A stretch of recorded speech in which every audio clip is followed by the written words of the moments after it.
de Villers, vous êtes membre du bureau d'études politiques du CIRE et vous allez nous parler aujourd'hui de la note de politique générale du secrétariat à l'asile et aux migrations qui est sortie au mois de novembre dernier. Oui, exactement. Bonjour. Donc je vais vous parler effectivement de la note de politique générale asile et migration qui est sortie le 4 novembre 2020. Avant, juste l'un ou l'autre petit mot concernant le contexte politique dans lequel cette note est apparue. Donc pour rappel, on a eu avant ça une longue période d'affaires courantes, suite notamment à la chute du gouvernement Michel, après la démission notamment des ministres NVA dans le cadre du Global Compact. Ce gouvernement, la note de politique générale actuelle s'inscrit aussi du coup dans le cadre du nouveau gouvernement Vivaldi, dont l'accord a été trouvé le 30 septembre 2020 suite aux résultats des élections en mai 2019. Donc pour rappel, on parle de l'accord de gouvernement qui sort le 30 septembre. 2 semaines plus tôt était présenté au Parlement le rapport de la commission d'évaluation de la politique de retour de la Belgique, dite commission Bossuyt, qui a donc eu une influence sur le contenu notamment de l'accord de gouvernement et de la note de politique générale. Et puis la note de politique générale a été ensuite présentée au Parlement le 18 novembre.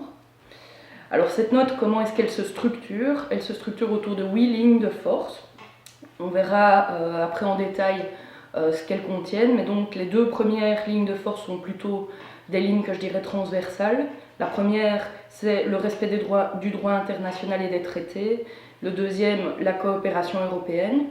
Et donc dans ces 2 lignes assez transversales vont se retrouver toute une série de tendances par rapport au respect du droit et par rapport à la coopération européenne.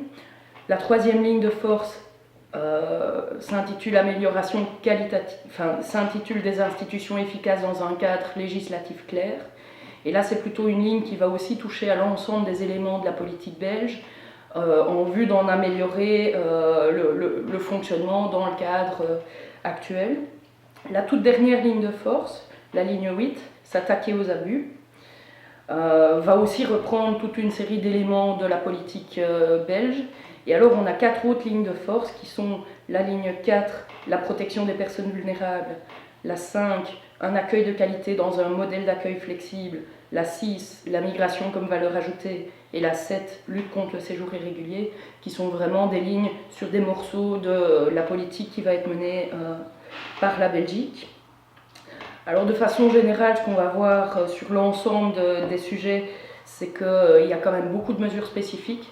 Donc on a l'impression en lisant la note de politique générale qui fait quand même presque 50 pages, qu'il y a beaucoup de flou, mais en fait quand on en extrait le contenu, on voit qu'il y a vraiment beaucoup de mesures spécifiques.